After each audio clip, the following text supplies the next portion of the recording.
folks. This is Wasteland TV. I think this is going to go on sounding board because I'm not used to being in front of the camera. And we need to be louder than that. We have to be louder than that? Yeah. Oh my god. We gotta roar like it means something. Roar like it means something. Like you're trying to take Pride Rock Yes. to prove you're the king. King of what? Pride Rock. Or king of nothing. Or your Hakuna Matata lifestyle and you don't care. I wonder which one am I? You're the roaring. Robbie? Robbie's dead. So he went roar. He didn't even roar. He went row. So, if you guys do not know, tonight is actually the premiere night of the Lion King movie. And we were the first ones in the door at 5 o'clock. To get this. And to that's be why she made me called stay in front of the camera. Yes, because me and him went to go see it, and we're now claimed as the ultimate fans for Lion King, because it was a fan event. Ultimate fans could get this. And then you got the opening of thank you, Ultimate fans, for showing up to see this opening act. Yes, so that means anyone who went to go see the movies now... At Galaxy, at least. Yeah. Brendan's is a different time, and worldwide it's a different time. Well, my question is, okay, I'm not sure if it's just a Galaxy event, but it was really just for fans. Yes. If you're a hardcore fan, you went tonight and paid that $25 to get your free popcorn and drink. Yes. To me, I thought it was worth it. Oh, it was. Because to see the Lion King, and I had to message, we'll say her name is Bonnie, and let her know that we saw the Lion King, and she thought it was awesome. I think when she was typing awesome, she was there going, with tears going, I wish Tony would have taken me. But Tony's just not that cool. No, he's actually uncool. He's uncool because he didn't go see the Lion King today. Yes, and he's not called the Ultimate. No. But, first off, let's address the crappy CGI that people were talking about. What crappy CGI? That's what I was saying. What crappy CGI? There was literally nothing wrong with that video. I was looking through every nitpick of it. I was even telling you. We were in the top row, net one row below God, where it's the best. At a sporting event, it's the worst seats in the house. But in a theater, they're the best seats in the house. And the only way to get them is if you're handicapped.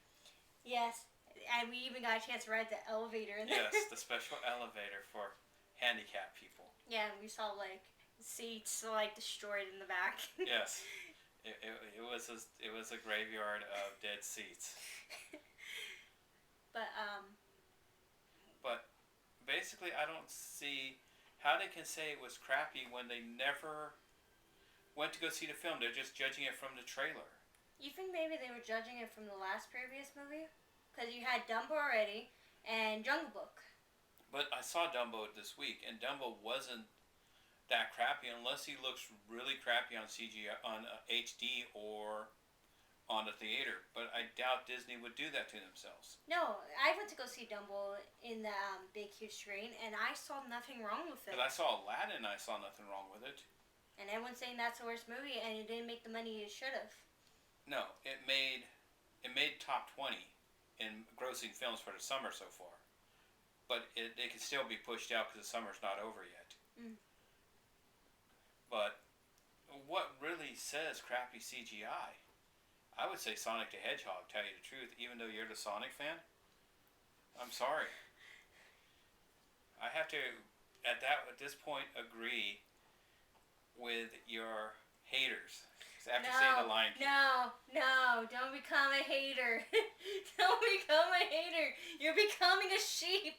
I'm not a sheep, because I'm not that bad. But we even got to see the Sonic trailer at the theater. Yes. So that means you might still be getting that crappy Sonic in the movie. Oh my gosh, November 8th. Oh yeah, here's the movie. Wait, it's supposed to be February 14th. Oh, we better take it down. Oh, I already went to go see it. Yes. They might be getting the special teaser movie edition to see it in the theater test marketing in November now. Oh, I wonder if what they're doing instead is test marketing it to see if they got what they've done right so far. Because why would you leave the trailer of something you're saying you're adjusting on the shelves with the old date? I don't know. Like, some people said they got the new posters with the date changed. Yeah, Tony saw it. We haven't. We haven't. We haven't even got our poster yet. We haven't even got the real posters because they have taste. No, we didn't even get the cutout stand of the feet yet. No. We didn't get anything. No, because Riverbank's Galaxy has taste. Mm-hmm. Yes. What is considered taste should be the question, because as far as I know, there's been people that said that this is supposed to be a bad movie. So I saw it, and it's not a bad movie. I knew it wasn't going to be a bad movie because this is from the guy who gave us Iron Man. That's first off, and Iron Man wasn't a Disney property at first. No, it was never a Disney property until Disney bought the rights. Yeah, Disney bought Marvel, and then everything started being reeled into Marvel Studios. And all of a sudden, that's where Iron Man... Everyone had this illusion that Iron Man was part of the Disney family when he wasn't. He started in another studio. Captain America started as Disney. Hulk started as from another studio. So did. Is that why we have so many exact same movies, but they're not the same? The only one that kept to being the same is Iron Man after the studio change. Because I know Spider-Man went through many changes. Well, Spider-Man started as is still under the Sony banner, but Spider-Man was done in the dark ages of film, when no films were designed to be a universe.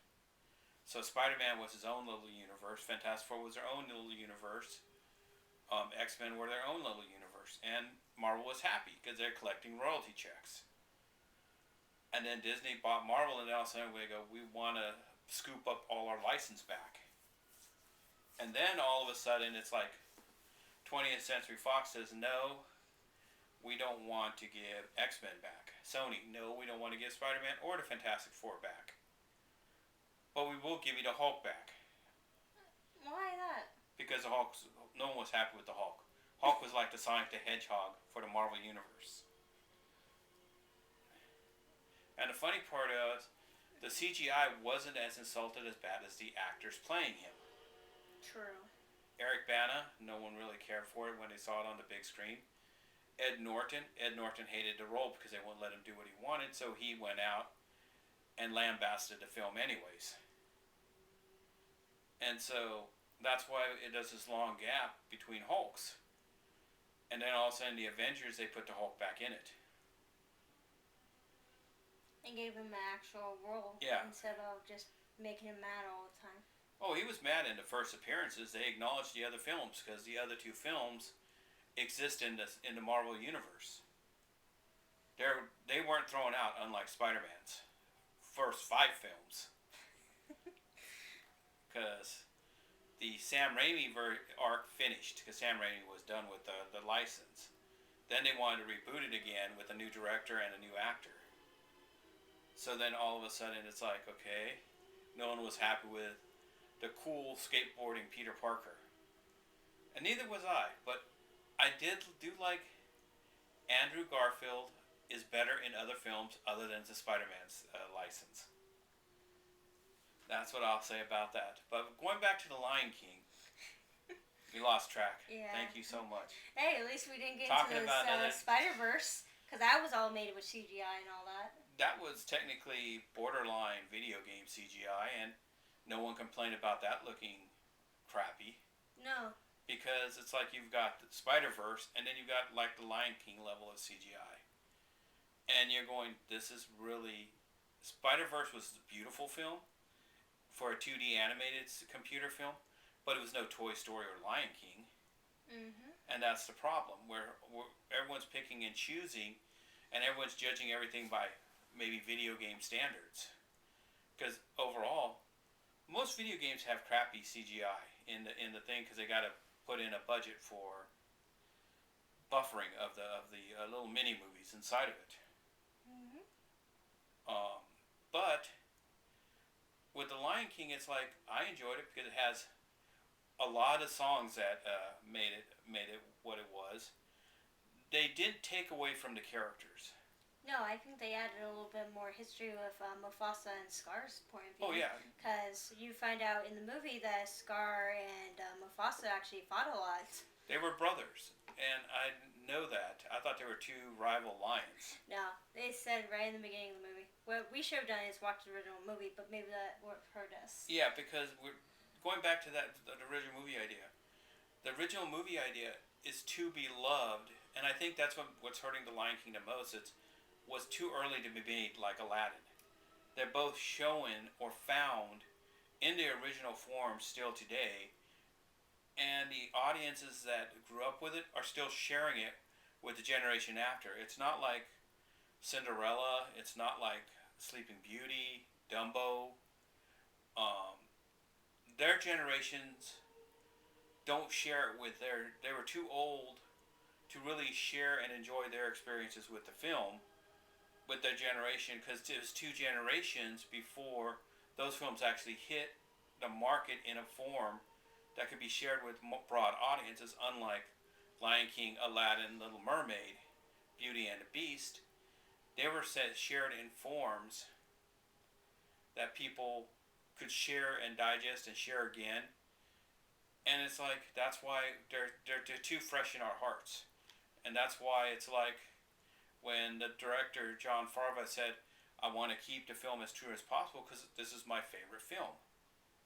Unlike the Jungle Book, where he veers more to the novel than he does to the cartoon. Yes. Though there's some points in the novel for Jungle Book that was different, that Mowgli really portrayed more of his people than he did for the animals. And in the end of the Jungle Book for the Disney version, he didn't really interact that much hatred to the humans at all, because he would actually take all the elephants and stampede right through the whole village in the book, and that did not happen. Because at that point, the writer of it was very, it was a pro animal. It was pro animal before it became trendy. Mhm. It's like Tarzan, the same thing. They were proactive about animal rights and animal. Or Bambi. Bambi be a good example. Bambi is from real no good because it's banned in most school libraries because of hunting. Harry Potter because of magic, which is really sad. You're cheating all these kids out of imaginary stories just because something offends that area of society or dictates to them that this might be bad. It's like they say, you don't get much fun anymore. No, especially when you got the Dukes of Hazzard being addressed as racist because they have a Confederate flag on the top of their car. True. And most people don't even know what that means or stands for. No, they just know that if they see it, they should hate it. Mhm. Um, But let's go back to Lion King so we don't lose track. I think we already did. Well, a lot of the music were, like, I realized, like, the Scar one was really cut down short. And I kind of felt like that needed a little bit more up. That was the only negative part I didn't like about it. Because in the animation one, the 2D one, you actually get more of a feel about it. Him literally making the hyenas march. Like little Nazis. That might be why they did it, is because of the whole Nazi march. Yes, but because they've been removing a lot of stuff that's a lot of people find un-PC, because so they got to find a middle ground where they can hide in storytelling this stuff, but at the same time not offend, because everyone nitpicks everything. They'll find a reason, like the Great Wall. Matt Damon was considered white Jesus. I saw the film. Matt Damon is an observer through most of the film. And he doesn't even save the Chinese people as much as people were bitching. It was the Chinese girl in the blue outfit. So I've not seen that movie yet. So. Yeah, you've got to. It's like a lot of these things I like. Even Pocahontas was complained. That's why it kind of disappeared. And then when they said, "We'll just put it back out there and see what happens," because she's a Disney princess. As Esmeralda, I doubt we'll ever see her again. Well, not only that, we're also getting another movie coming out. Treasure Planet's getting another. Yeah, Treasure Planet. I was surprised to see today from Bonnie. She sent me the blurb that it's being made into a movie. And this was a movie that was a bomb. Katie says it's because of the internet. I say it's from the age of the videotape. We don't know because it's in two different sources that don't collide really well. Yeah, especially. But the problem is, the people on the internet are second generation DVD watchers. Yes. They would be the children of the video stores, and that's where they would have seen it and shared it. Mhm. So the first generation. So my generation. Yeah, would have went to the video store, checked it out, just to shut Junior up, and then Junior enjoyed it, and when he got old enough, he started inviting his friends over, or it was discovered by sci-fi fans, because it's a good sci-fi film. I enjoyed it. I discovered it way later when was it you who told me I needed to take a look at it? Probably, or Robbie. Robbie didn't One say. of us. I know Robbie didn't say anything. Robbie told me about the Black Cauldron. Probably. And I regret that one. I don't know. I don't remember. Because the Black Cauldron it's one of those films that has potential, and I'm surprised Disney isn't tapping that one, because it's a fantasy film. Not only that, fantasy is really big right now in markets. Yeah. Because their next one, I forgot the name of Mulan? it. No, there's a Pixar movie coming out. Onward or Yeah, Onward, about the guy, the fantasy creatures in the hippie van. Yes, that's a fantasy, whole world of fantasy. Yeah. And right now they're going into that. You think they would bring back Portrait as a live action just for the life of it? I was thinking more along the lines is they're doing all these live action films, and and a lot of films that they choose sometimes they're going, maybe we can fix this, so then we can get the next Lord of the Rings. Mhm.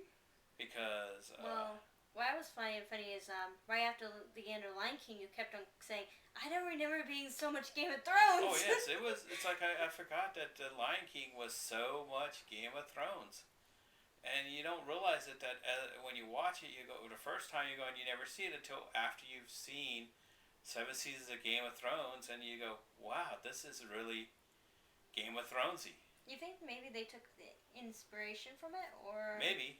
or was it the other way around? Both. Everything inspires everything else, because the writers of Game of Thrones are of the age where they would have seen the Lion King. Mhm.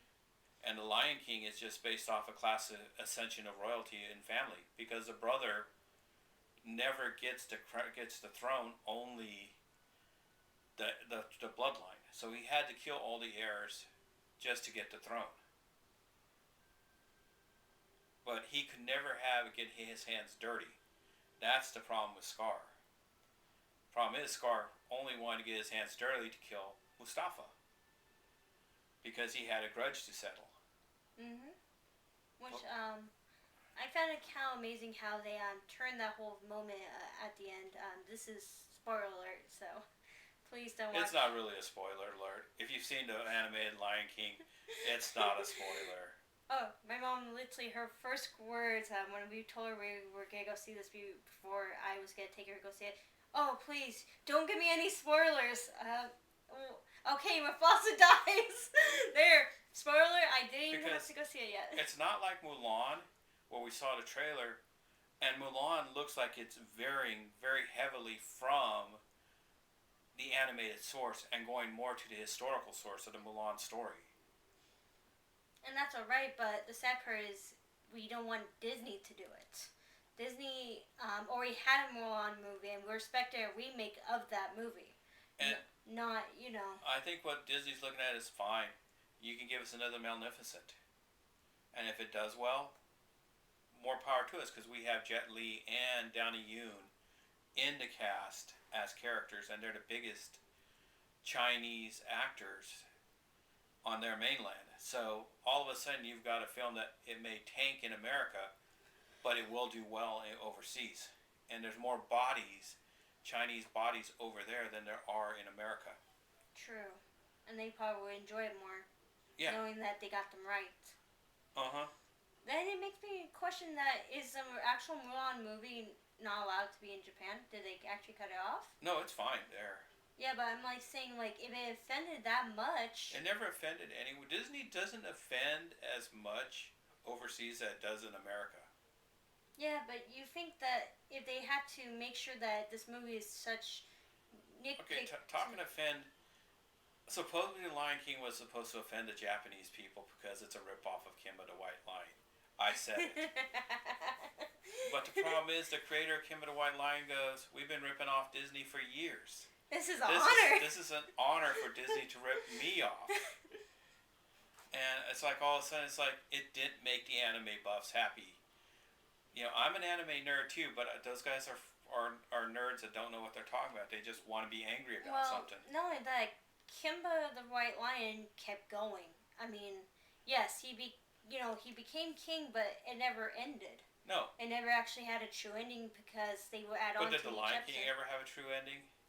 Because it had a cartoon, it had 3 movies. Nothing else. And then it had Lion Guard. Which is pretty good. Even the music is starting to get catchy. But the point being is... Oh, do you know the sad part about that? Scar comes back in that. As a ghost? Kind of like a revival. Okay. He's kind of like a ghost if you want to think about it, but not really there yet. If it worked for Darth Maul, it worked for anyone. Darth Maul was literally cut in half, and for some reason in Rebels, in Clone Wars, he's back. He's half the man he once was, but he's still there angry because Ben Kenobi took his lower half. You know the worst part is? That's still connected to Disney. Yeah, I know. Disney will rule them all. Yeah, but if you stop to think about it, Disney's never really killed characters off, because how many of the villains are dead today that they're making more off of them than when in the days they happened? Descendants is a good example. One of these days we're going to have Scar's human child in there. So a lion and one of the Disney villainesses are going to do it, and they're going to have a cowardly lion-like creature going around in that show.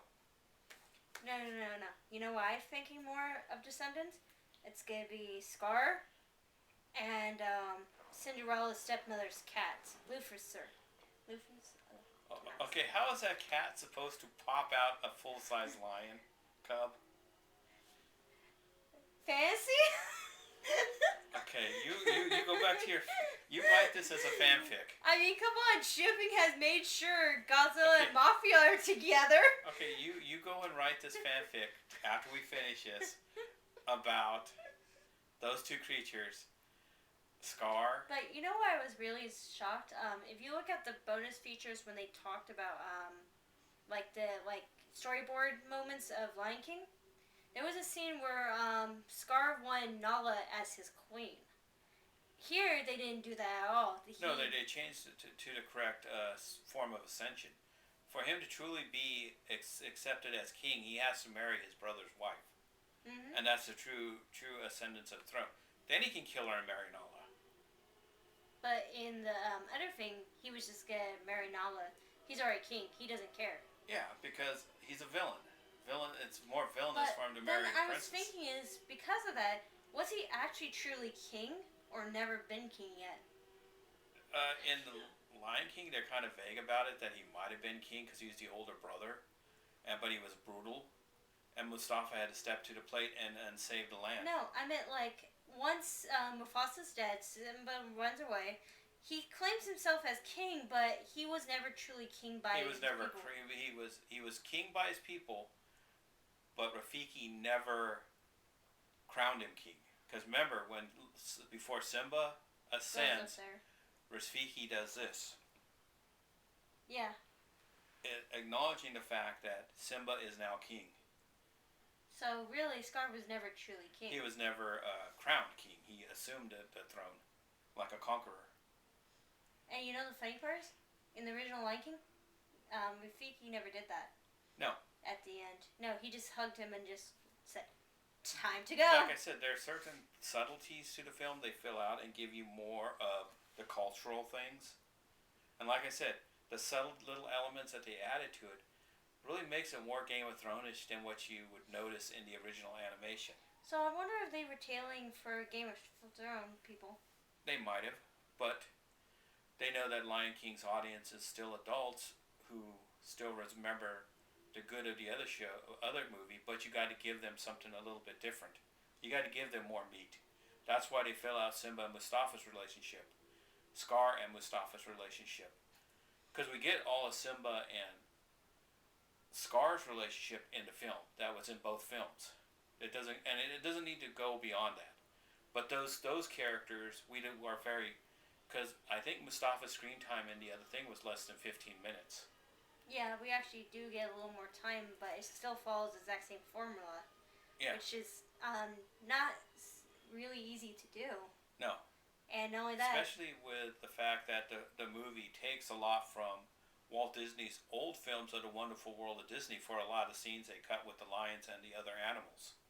And not only that, we also get a little more fleshed out about how Nala was doing growing up and how she ran away. Because, to be honest, it was kind of weird just to see her out of nowhere show up to Simba saying, "Oh, wow, Simba, you've actually been here. I ran away." How did you run away? But the funny part is how more the animals play a bigger part in Simba's life, in the Kuna Matata lifestyle, than just Pumbaa and Timon. Yeah, I mean, there was like a whole village right there just hanging out with Simba. And these were just scenery characters in the movie. And how much they feel about Simba being around them. They were scared because he's a lion. He's a predator. And because Pumbaa and Timon tried to explain to him, but then they realized, oh, he's not going to understand it. And, so she's like, he's saying you get eat him. Yes. Because even Nala was going to I had to explain to Nala, you're not going to eat him. So, ironically, Simba learned more about the circle of life being outside the Pride Lands than being in the Pride Lands. Mm-hmm. And when he got back to the Pride Lands, he learned why you have to keep a balance. So maybe it was a good thing that he walked away. Yeah. Even Mustafa is telling him that you've got to learn sometimes stuff. Because after all, he's learning from Darth Vader. You did know that James Earl Jones voiced Darth Vader for the original 3 films. And the majority of Darth Vader's roles on screen or on TV. So how often do you get to play 2 memorable voiced characters that your entire career is made from Mustafa and Darth Vader, and it's just your voice? And you know what's sad? Both characters die. Yes. I don't know what's good is knowing that both of them still die in the end. Yes. That's even the funny part about it. But do you think this is better than the original, or? I like the film a lot, but the original's still beloved right here more than the remake. Is it because it's the first thing you've seen? Yeah. Because I think if the little kids saw this movie, they're gonna love it. Oh yeah, this generation will love it because it will be their Lion King from there on. Our Lion King, like Aladdin, will be the animated forms, the half-naked Aladdin, in the big pants. With no in nipples. the MC Hammer pants. With no nipples. Yes. And there's another term for them, but I'm not going to say it here. Hey, at least this generation will never have to deal with the NES Lion King game. No, but the sad part is they won't get to deal with the Aladdin game, which is really good. Yeah, I still had a hard time with that. DuckTales was pretty hard too, but it was fun. That got remastered. We should replay that. Yes. But on a scale of 1 to 10, what would you give The Lion King? To be honest, for this CGI that doesn't actually look like CGI, it looks like they actually brought in real animals to actually play the role. Yeah. I would actually give it 8 out of 10. Yeah, about the same, 8 out of 10, just because I still like the original, and it's still fun because I saw the original. I saw the original in the theater. And because my mom wanted to see it. This is the sounding board signing off. No one else is allowed to say anything but me. Goodbye. Bye.